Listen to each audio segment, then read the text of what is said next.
was, of course, the Hare Krishna land affair, purchasing of Hare Krishna land, which we now have our big Radharas Bihari temple on. Prabhupada was advised about this land by one devotee, Tusta Krishna. Prabhupada was in New Delhi at the time. He came down. Tusta Krishna had made friends with one Mr. Nair, who was the, I think, owner, huh? He was the owner of Free Press Journal. Free Press Journal, yeah.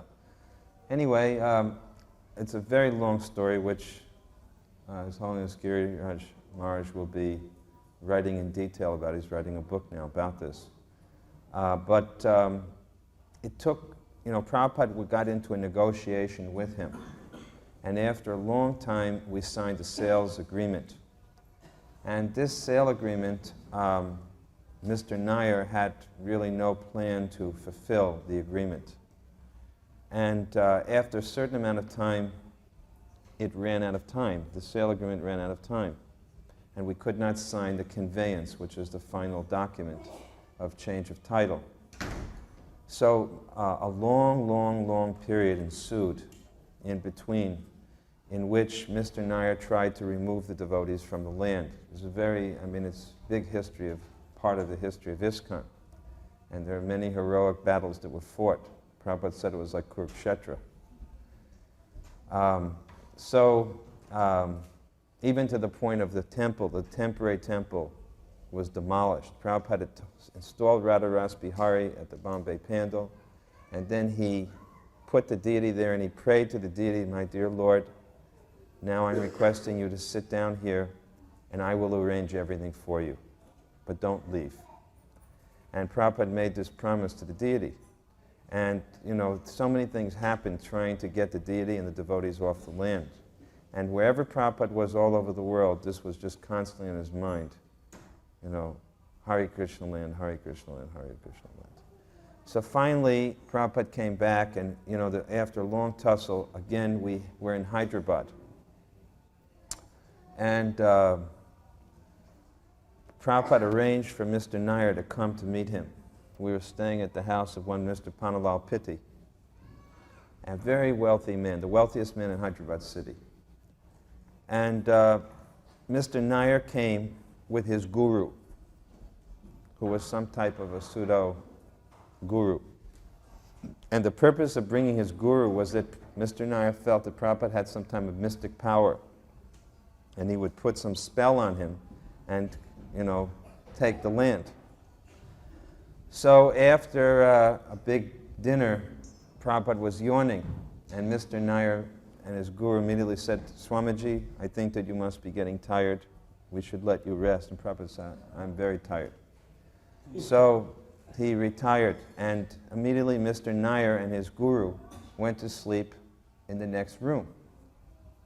So after about 5 minutes, Prabhupada's secretary called me into the room. Prabhupada wasn't sleeping at all, although Prabhupada always slept after eating. Everybody knows this, but he wasn't sleeping. So Prabhupada said, "What are they doing?"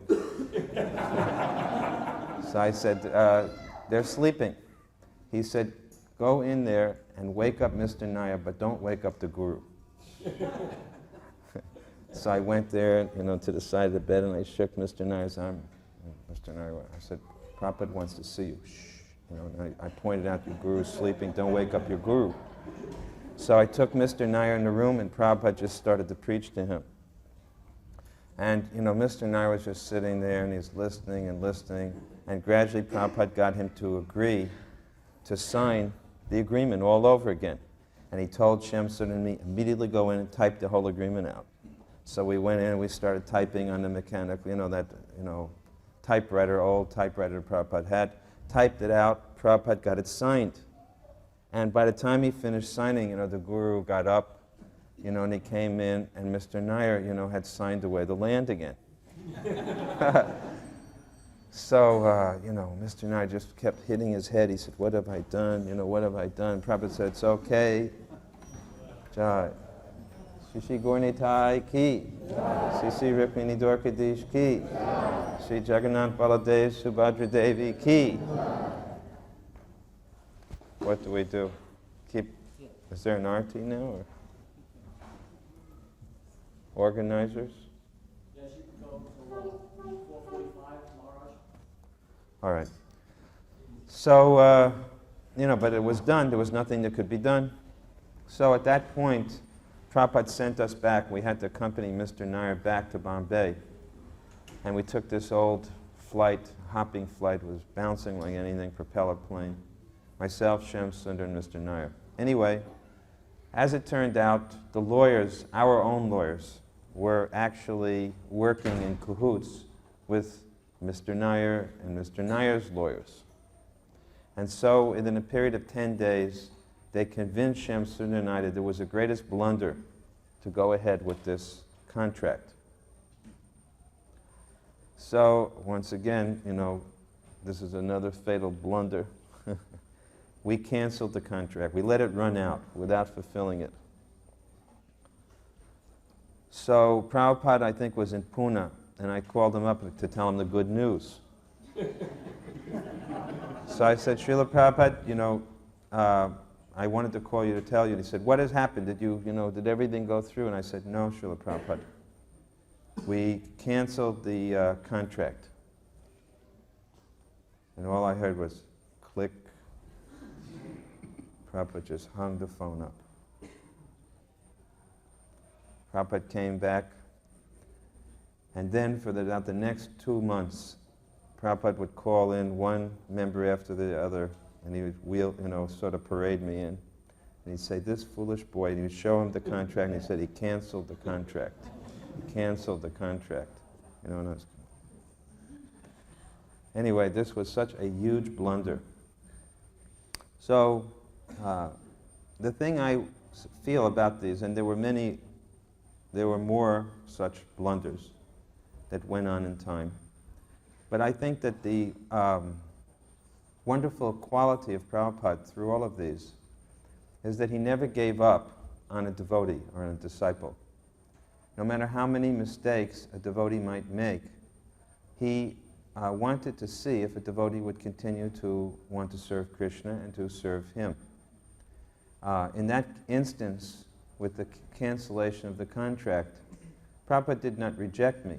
He gave me the opportunity to go through, a hellish year and a half after that with Giriraj Maharaj, where we had to go, all the time into Bombay, sitting in the lawyers' chambers, and just trying to rectify the situation. So it's a symptom of Srila Prabhupada that he never gave up on a devotee. He said about Krishna that when you chant Hare Krishna even one time sincerely, that Krishna will never leave you alone. So I feel the same way, that Prabhupada never leaves you alone. Even you may make many mistakes in his service, still he does not reject you. But he accepts you just as a father would accept a child, a parent accepts a child. He expects that there may be mistakes. He will chastise you like anything, but he never gives you the sense that he doesn't love you. So despite all of the grand mistakes that were made, I never got the sense that Prabhupada loved me less because of them. And I always felt encouraged and never felt discouraged, even when these mistakes occurred.